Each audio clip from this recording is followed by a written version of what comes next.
Everyone, welcome to replica world. आज हम पढ़ने वाले हैं असिस्टेड रिप्रोडक्टिव टेक्नोलॉजीज के बारे में। तो चलिए शुरू करते हैं। जैसे कि आप लोग जानते ही हो कि हम लोग पढ़ रहे हैं रिप्रोडक्टिव हेल्थ, जो कि क्लास 12th बायोलॉजी का चैप्टर नंबर 4 है। तो इससे पहले हम लोग पढ़ चुके हैं इनफर्टिलिटी के बारे में। इनफर्टिलिटी क्या होता है? जब कोई फीमेल कंसीव नहीं कर पाती है, ठीक है, कंसीव नहीं कर पाती यानी कि बच्चे को वो जन्म नहीं दे पाती है, यानी कि वो प्रेग्नेंट ही नहीं हो पाती है। जन्म देने तो बाद की बात है, वो प्रेग्नेंट ही नहीं हो पाती है, यानी कि वो कंसीव नहीं कर पाती है, तो उस चीज़ को हम लोग इनफर्टिलिटी बोलते हैं। अब अगर वो कंसीव अपने कारणों की वजह से नहीं कर पा रही, यानी उसकी बॉडी में कोई प्रॉब्लम है, उसके रिप्रोडक्टिव सिस्टम में कोई प्रॉब्लम है जिसकी वजह से वो कंसीव नहीं कर पा रही है, तो उसको हम लोग बोलेंगे फीमेल इनफर्टिलिटी, क्योंकि फीमेल में प्रॉब्लम की वजह से जो है कंसीव नहीं हो पा रहा है। अगर उसके पार्टनर में कोई प्रॉब्लम है, यानी कि अगर मेल में प्रॉब्लम है, जैसे कि स्पर्म काउंट जो है वो उतना नहीं है जितना होना चाहिए, कम है, यानी कि ओलिगोस्पर्मिया, स्पर्म जितने हेल्दी होने चाहिए उतने नहीं है, जो उनका मॉर्फोलॉजी है वैसी नहीं है मॉर्फोलॉजी, ये और भी कुछ जो कारण है, अगर ऐसा है तो वो मेल इनफर्टिलिटी है। तो इसका क्या इलाज है? क्या ऐसी कोई टेक्नोलॉजी है जो कि उनकी हेल्प कर सकती है? ठीक है, तो ऐसी टेक्नोलॉजी होती है जो कि ऐसे कपल्स की हेल्प करती है जो कि नेचुरली कंसीव नहीं कर सकते हैं, और उस टेक्नोलॉजी का हम लोग क्या बोलते हैं? Assisted reproductive technology.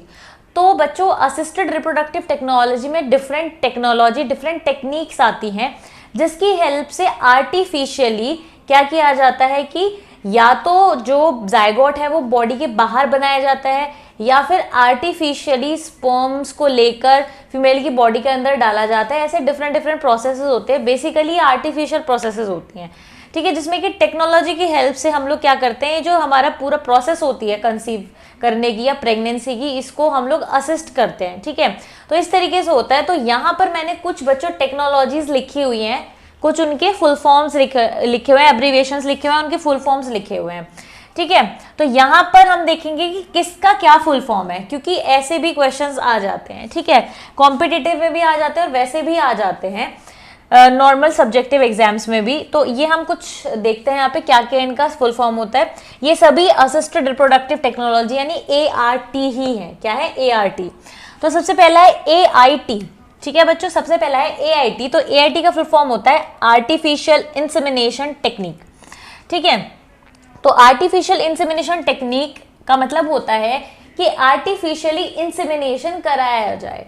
Artificial insemination का मतलब होता है, इंसेमिनेशन का मतलब क्या होता है कि स्पर्म जो सीमेन है, ठीक है, जो सीमेन है जब वो फीमेल की बॉडी में जाता है तो उस प्रोसेस को हम लोग इंसेमिनेशन बोलते हैं। तो आर्टिफिशियली जब ये प्रोसेस कराई जाती है तो इसको आर्टिफिशियल इंसेमिनेशन टेक्निक बोलते हैं, ठीक है। अब जो आर्टिफिशियल इंसेमिनेशन टेक्निक है वो दो टाइप से हो सकती है, या तो हस्बैंड का ही जो सीमेन है, ठीक है, उसको ही, उसमें से ही क्या किया जाए, उसको ही लिया जाए, हस्बैंड के सीमेन को ही लिया जाए। हो सकता है कि जो हस्बैंड के स्पर्म्स हैं वो इतने ज्यादा नहीं है, तो इसलिए स्पर्म सीमेन लिया जाए और उसमें से कम अमाउंट में ही स्पर्म लिए जाएं और उसको फीमेल बॉडी के अंदर इंजेक्ट किया जाए। एक्चुअली क्या होता है बच्चों, जैसे कि कुछ मेल्स होते हैं जिनको ओलिगोस्पर्मिया होता है, यानी कि उनके स्पर्म काउंट इतना ज्यादा नहीं होता है कि वो नेचुरली फीमेल को फर्टिलाइज कर सके, इसलिए आर्टिफिशियली उनके सीमेन को निकाला जाता है और डायरेक्टली इंजेक्ट किया जाता है फीमेल बॉडी के अंदर, तो जिसमें ज्यादा स्पर्म की जरूरत नहीं होती है, ज्यादा स्पर्म के नंबर की जरूरत नहीं होती। तो AIT का एक टाइप होता है AIH, जिसमें कि हस्बैंड डोनर होता है, ठीक है। फिर दूसरा टाइप होता है AID यानी आर्टिफिशियल इंसेमिनेशन डोनर। तो इसमें क्या होता है कि एक डोनर होता है जो कि अपने स्पर्म देता है। कई बार क्या होता है, जो हमारा मेल पार्टनर होता है उसके स्पर्म काम के नहीं होते, यानी क्या तो मॉर्फोलॉजी में कोई प्रॉब्लम होती है या फिर कोई और प्रॉब्लम हो सकती है जिस वजह से उसके स्पर्म्स काम के नहीं होते हैं, वो फर्टिलाइज नहीं कर सकते हैं ओवा को, तो इसलिए किसी ना किसी डोनर की जरूरत पड़ती है। अब डोनर कहाँ से आते हैं? तो एक्चुअली में ये पूरा एक, हम बोल सकते हैं, एक बहुत बड़ी इंडस्ट्री अब हो चुकी है, ठीक है। आर्टिफिशियल इंसेमिनेशन या फिर इन विट्रो टेक्निक्स जितनी भी ये हैं, जहाँ पर कि रिप्रोडक्शन को पूरे मॉनिटर किया जाता है, और इस तरीके से टेक्निक्स होते हैं जिनसे कि एक लेडी को प्रेग्नेंट किया जाता है आर्टिफिशियली। तो यहाँ पर बैंक्स होते हैं, ठीक है, डोनर बैंक्स होते हैं जहाँ पे अलग अलग डोनर्स के स्पर्म होते हैं, और उन सभी डोनर्स का डेटा होता है कि वो कहाँ से बिलोंग करते हैं और उनका नाम क्या है। और दूसरी चीज़ सबसे, ये तो इतना ज़्यादा फिर भी इम्पोर्टेंट नहीं है, ज़्यादा इम्पोर्टेंट ये है कि उनके कैरेक्टरिस्टिक क्या है, उनका स्किन कलर क्या है, उनका हेयर कलर क्या है, और जो भी उनके कैरेक्टर्स हैं वो सब वहाँ पे मेंशन होता है, ठीक है। और ऐसे ही बहुत सारे डोनर होते हैं। तो जब अगर किसी को इन विट्रो फर्टिलाइजेशन में आर्टिफिशियल इंसेमिनेशन करवाना होता है, वो भी डोनर की हेल्प से, तो वहां पर चूज किया जाता है, जो कपल होता है वो खुद ही चूज करता है कि किसका स्पर्म उनको लेना है, क्योंकि ये भी बहुत ज़्यादा डिपेंड करता है और ये भी बहुत ज़्यादा हम बोल सकते हैं मैटर करता है कि जिसका स्पर्म लिया जा रहा है वो कैसा पर्सन है ना, लुक वाइज, और क्या उसको कोई प्रॉब्लम तो नहीं है, जेनेटिक डिजीज है तो कोई नहीं है, ये सब चीज़ों का भी ध्यान रखा जाता है। तो क्योंकि जो बच्चा आएगा उसमें उस पर्सन के कैरेक्टर आएंगे, तो इसीलिए ये चीज़ का भी ध्यान रखा जाता है। तो जीन जो हमारा बैंक होता है, जो हमारा स्पर्म बैंक होता है, वहाँ से फिर ये स्पर्म लिए जाते हैं, ठीक है। तो अब अगर हम अगली की बात करें, IVF, वो होता है इन विट्रो फर्टिलाइजेशन। तो इन विट्रो फर्टिलाइजेशन क्या होता है? टेस्ट ट्यूब बेबी जिस प्रोसेस से बनता है उसको हम इन विट्रो फर्टिलाइजेशन बोलते हैं। इसके बारे में हम डिटेल में अभी आगे पढ़ेंगे। उसके बाद GIFT, gamete intrafallopian transfer. GIFT होता है गैमेट इंट्राफेलोपियन ट्रांसफर। जब गैमेट को फेलोपियन ट्यूब में ट्रांसफर किया जाता है आर्टिफिशियली, तो उसको गैमेट इंट्राफेलोपियन ट्रांसफर बोलते हैं। अब ZIFT क्या है? Zygote intrafallopian tube, not tube, it is transfer, ठीक है। जाइगोट इंट्राफेलोपियन ट्रांसफर, यहाँ पे क्या किया जाता है? जाइगोट को फेलोपियन ट्यूब में ट्रांसफर किया जाता है। तो जाइगोट को फेलोपियन ट्यूब में ट्रांसफर किया जाता है, इस प्रोसेस को हम जिफ्ट यानी जाइगोट इंट्राफेलोपियन ट्रांसफर बोलते हैं। नेक्स्ट आता है IUI, intra uterine insemination. Intra uterine insemination में क्या होता है कि सीधा क्या करते हैं, स्पर्म को सीधा यूट्रस में छोड़ा जाता है, यानी यूट्रस में इंजेक्ट किया जाता है, तो उसको हम लोग इंट्रा यूट्राइन इंसेमिनेशन बोलते हैं। कि इंसेमिनेशन कहाँ पे किया गया, यानी यूट्रस में ही सीधा स्पर्म पहुंचाया गया, ताकि जो फेलियर के जो चांसेस हैं वो कम हो जाएं। उसके बाद फिर हमारे यहाँ आता है पोस्ट, POST होता है peritoneal oocyte and sperm transfer, ठीक है। Peritoneal oocyte and sperm transfer. तो peritoneal oocyte and sperm transfer में क्या किया जाता है? oocyte और स्पर्म ट्रांसफर किए जाते हैं पेरिटोनियली, ठीक है। उसके बाद ये आता है SUZI, ये होता है सबजोनल इंसेमिनेशन। तो ये जितने भी नाम है बच्चों, ये जो हम बोल सकते हैं जो साइट है जहां पर भी कोई पर्टिकुलर प्रोसेस चल रही है उस साइट के बेसिस पर रखा हुआ है। जैसे कि जिफ्ट रखा हुआ है ना, जाइगोट इंट्राफेलोपियन ट्रांसफर, तो यहाँ पे फेलोपियन ट्यूब में ट्रांसफर किया जा रहा है, इसका नाम इसलिए जिफ्ट है कि जाइगोट को फेलोपियन ट्यूब में ट्रांसफर किया जा रहा है, तो उसके नाम के, उसके काम के अकॉर्डिंग इनके नाम है। और SUZI का मतलब है सबजोनल इंसेमिनेशन। उसके बाद नेक्स्ट आता है हमारा ICSI। तो ICSI है हमारा इंट्रासाइटोप्लाज्मिक स्पर्म इंजेक्शन, ठीक है। इंट्रासाइटोप्लाज्मिक स्पर्म इंजेक्शन क्या होता है? जब जो हमारा ओवा है उसके अंदर स्पर्म इंजेक्ट किया जाए बाहर ही, ठीक है। क्योंकि इन विट्रो फर्टिलाइजेशन करवाने के अलग अलग तरीके होते हैं, जिसके बारे में हम आगे अभी बात करेंगे। तो एक तरीका होता है ICSI, जहां पे एक स्पर्म लिया जाता है और एग के अंदर उसको इंजेक्ट किया जाता है, यानी एग के साइटोप्लाज्म में उसको इंजेक्ट किया जाता है, इसलिए इसको इंट्रासाइटोप्लाज्मिक स्पर्म इंजेक्शन बोलते हैं। अब नेक्स्ट आता है TESE, टेस्टिकुलर स्पर्म एक्सट्रैक्शन। जब टेस्टी से स्पर्म को एक्सट्रैक्ट किया जाता है, निकाला जाता है, तो उसको टेस्टिकुलर स्पर्म एक्सट्रैक्शन यानी TESE बोलते हैं। फिर आता है MESE, माइक्रोसर्जिकल एपिडिडेमिल स्पर्म एस्पायरेशन, ठीक है। तो माइक्रोसर्जिकल एपिडिडेमिल स्पर्म एस्पायरेशन MESE होता है। और ET हमारा होता है एम्ब्रियो ट्रांसफर। जब हम एम्ब्रियो को ट्रांसफर करते हैं यूट्रस के अंदर, तो उस प्रोसेस को हम लोग एम्ब्रियो ट्रांसफर बोलते हैं। तो इस तरीके से बच्चों ये तो कुछ क्या हो गए, हमारे शॉर्ट फॉर्म्स हो गए, एब्रीविएशंस हो गए, जो कि हम इस्तेमाल करते हैं डिफरेंट टेक्नोलॉजी के लिए, जो कि हमारे आर्टिफिशियल रिप्रोडक्शन कराने के लिए होती है, यानी कि प्रेग्नेंट कराने के लिए एक लेडी को होती है या कंसीव कराने के लिए होती है। तो इस तरीके से ये तो कुछ टेक्नोलॉजी हो गई बच्चों। अब हम समझेंगे इन विट्रो फर्टिलाइजेशन के बारे में थोड़ा सा, कि इन विट्रो फर्टिलाइजेशन क्या होता है, इसकी प्रोसेस क्या होती है, क्या क्या इसमें स्टेप होते हैं, ये चीज हम समझेंगे। तो बच्चों इन विट्रो फर्टिलाइजेशन का मतलब क्या है? तो जैसे कि हमें पता है कि इन विट्रो का मतलब होता है बॉडी से बाहर, ठीक है। तो अब हम इसमें देखेंगे कि क्या क्या चीजें इसमें होती हैं। तो यहां पर दो चीजें होती हैं बच्चों। क्या होता है? दो चीजें होती हैं यहाँ पे। एक हमारा होता है बच्चों इन वीवो, एक हमारा होता है इन विट्रो, ठीक है। एक होता है हमारा इन वीवो और एक हमारा होता है इन विट्रो, है ना। एक इन वीवो होता है, एक इन विट्रो होता है। इन वीवो का मतलब होता है बच्चों बॉडी के अंदर, जहां पर इन विवो आएगा इसका मतलब है बॉडी के अंदर, अगर इन विट्रो आएगा मतलब बॉडी से बाहर कोई भी चीज हो, ठीक है। तो इन विट्रो फर्टिलाइजेशन यानी आईवीएफ जो होता है, क्या होता है हमारा इन विट्रो फर्टिलाइजेशन यानी कि बच्चों आईवीएफ। तो आईवीएफ क्या होता है हमारा, आईवीएफ एक ऐसी टेक्निक होती है जहां पर आर्टिफिशियली एक लेडी को कंसीव कराया जाता है। जायगोट जो है बाहर बनता है बॉडी से, जायगोट बाहर बनता है, यानी फर्टिलाइजेशन बॉडी के बाहर होता है। इन विट्रो फर्टिलाइजेशन से पता चल रहा है कि फर्टिलाइजेशन बॉडी के बाहर होगा, यानी एग और स्पर्म को जो आपस में फ्यूज कराया जाएगा वो बॉडी के बाहर कराया जाएगा। तो बच्चों इन विट्रो फर्टिलाइजेशन में क्या होता है समझिएगा इस चीज को। सबसे पहले हम लोग समझते हैं कि इन विट्रो फर्टिलाइजेशन की जरूरत क्यों है। तो इन विट्रो फर्टिलाइजेशन की जरूरत बच्चों इसलिए है, क्या होता है कई बार ऐसा होता है कि जो हमारा मेल पार्टनर है, ठीक है, उसका स्पर्म काउंट कम है, यानी कि उसको ओलिगोस्पर्मिया है, या फिर उसके जो स्पर्म है वो डिफेक्टिव हैं, उनकी मॉर्फोलॉजी सही नहीं है, ठीक है, या फिर वो इजैक्यूलेट सही से नहीं कर पाता है मेल, कई कारण हो सकते हैं, या फिर जो उसके स्पर्म होते हैं वो जल्दी मर जाते हैं उनमें, या फिर मोटिलिटी नहीं है, कोई भी प्रॉब्लम हो सकती है जिस वजह से वो कंट्रीब्यूट नहीं कर पा रहा है और वो फीमेल के एग को फर्टिलाइज नहीं कर पा रहा है, ठीक है।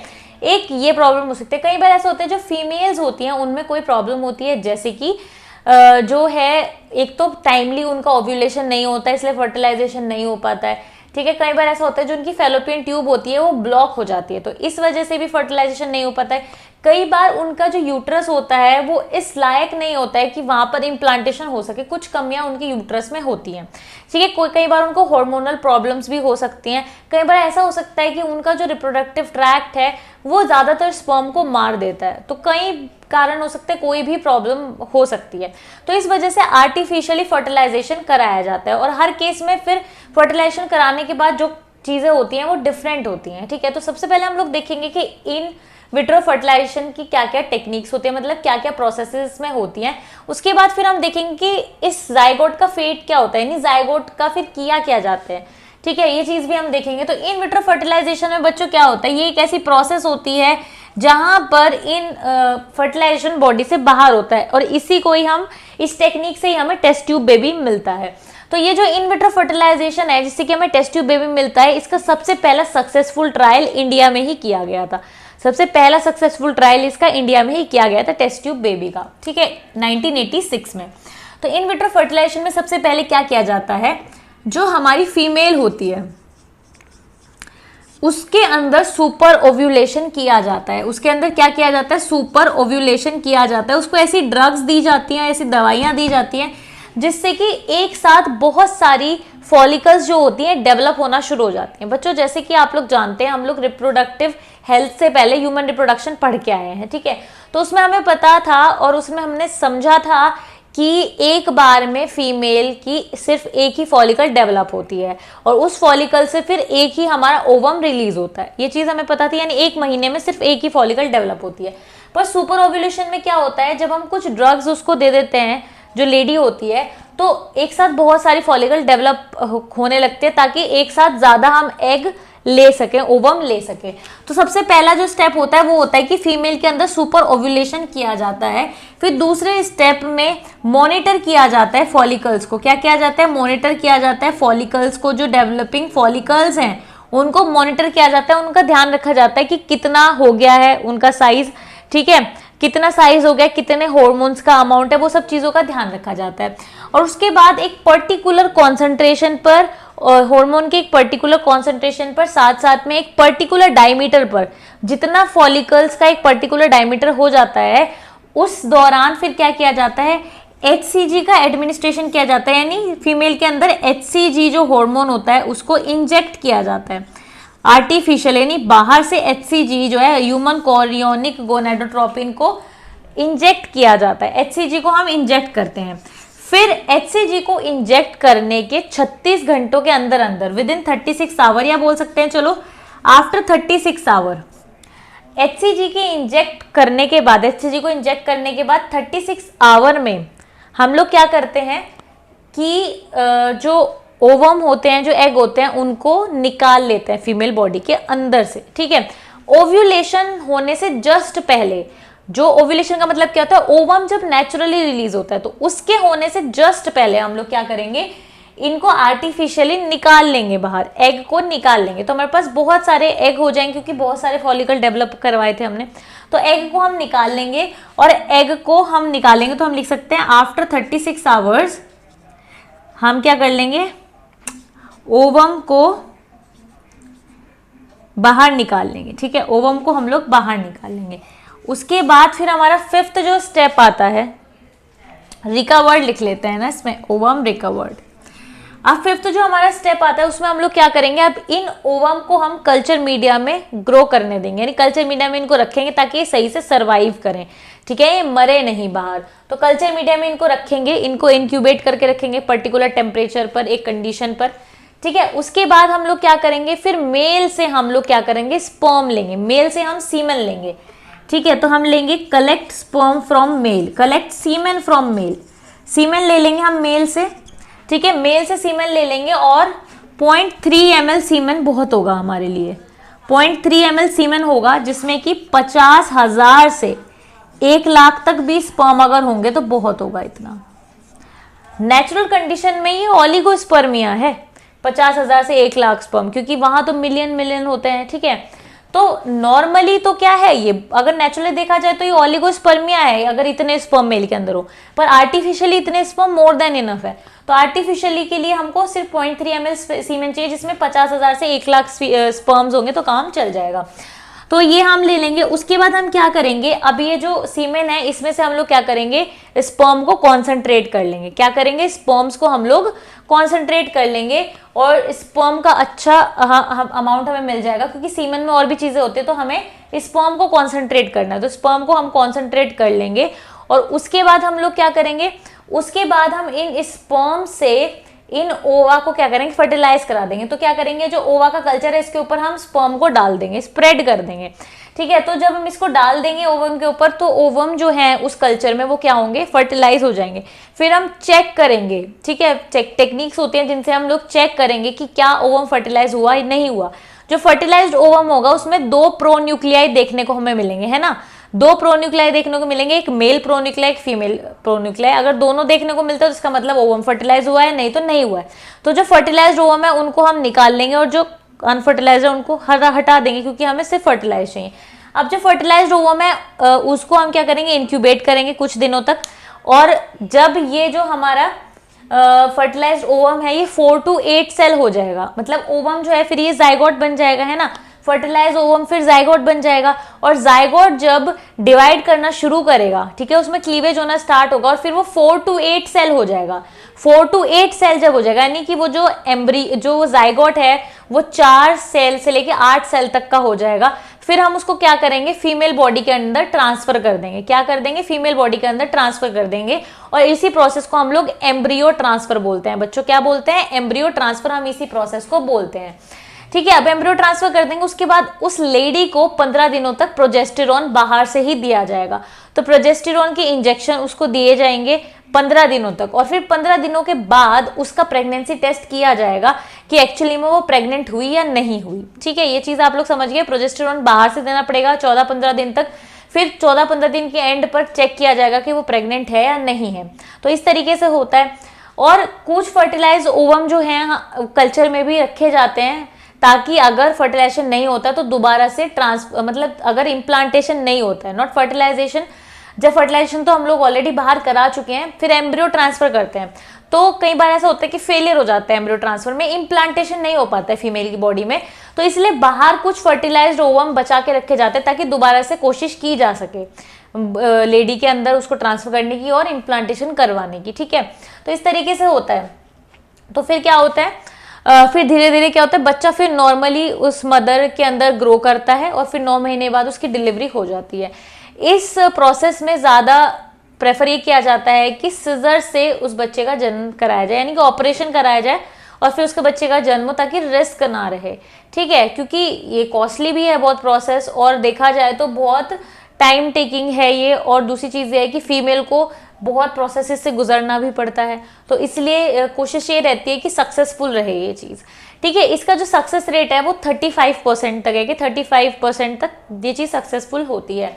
तो इस तरीके से होती है ये चीज़ बच्चों। और एक इम्पॉर्टेंट चीज़ ये है, अब हम लोग बात कर रहे थे कि मेल और फीमेल की इनफर्टिलिटी की, तो अब मेल और फीमेल की इनफर्टिलिटी में बच्चों कुछ चीज़ें हो सकते हैं, जैसे कि कई बार क्या होता है कि मेल जो है उसके स्पर्म काम के नहीं होते हैं, तो उनको डोनर की ज़रूरत पड़ेगी स्पर्म के लिए। तो यहाँ पर जब हम स्पर्म रिकवर करते हैं तो वो हम स्पर्म बैंक से लेते हैं, फिर वो हस्बैंड के स्पर्म नहीं होते हैं, वो किसके होते हैं, डोनर के स्पर्म होते हैं। कई बार ऐसा होता है जो लेडी होती है उसके ओवम काम के नहीं होते हैं, वो फर्टिलाइजेशन नहीं हो सकता उनका, तो फिर ओवम लिए जाते हैं किसी डोनर से, ओवम लिए जाते हैं किसी डोनर से, बाहर जाइगोट बनवाया जाता है और फिर मदर के अंदर ट्रांसफर किया जाता है।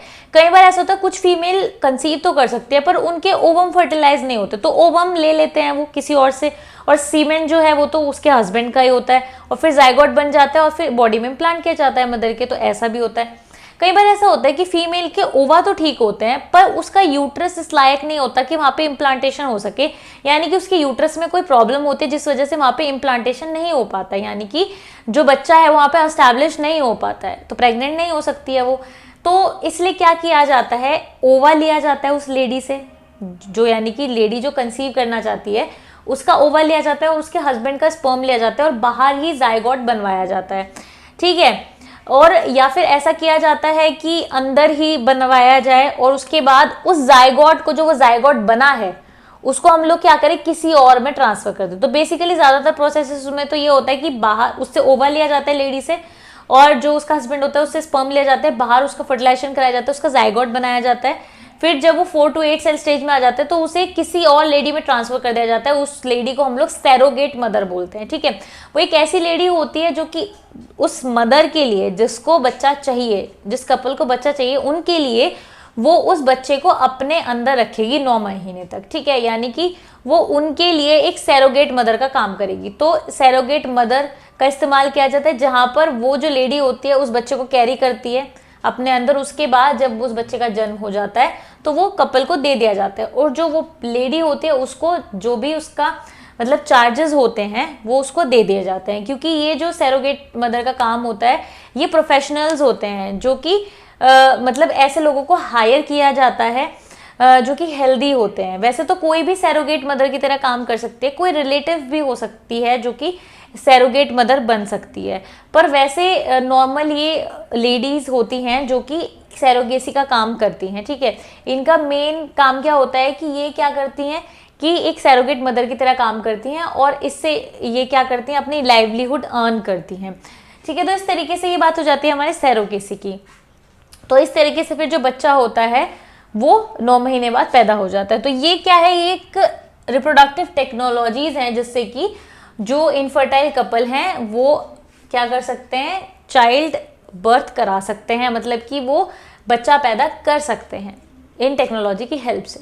तो इस तरीके से बच्चों ये टॉपिक हमारा पूरा कवर हो जाता है और इस तरीके से जो हमारा चैप्टर है रिप्रोडक्टिव हेल्थ वो भी पूरा कंप्लीट हो जाता है। तो बच्चों आज के लिए सिर्फ इतना ही। मैं उम्मीद करती हूँ कि वीडियो आपको अच्छी लगी होगी। अगर वीडियो अच्छी लगे तो लाइक ज़रूर करें, शेयर करें, और कोई अगर आपको क्वेश्चन है या कोई सजेशन है तो मुझे कमेंट सेक्शन में ज़रूर बताइए, और रेप्लिका वर्ल्ड को सब्सक्राइब करना मत भूलिएगा।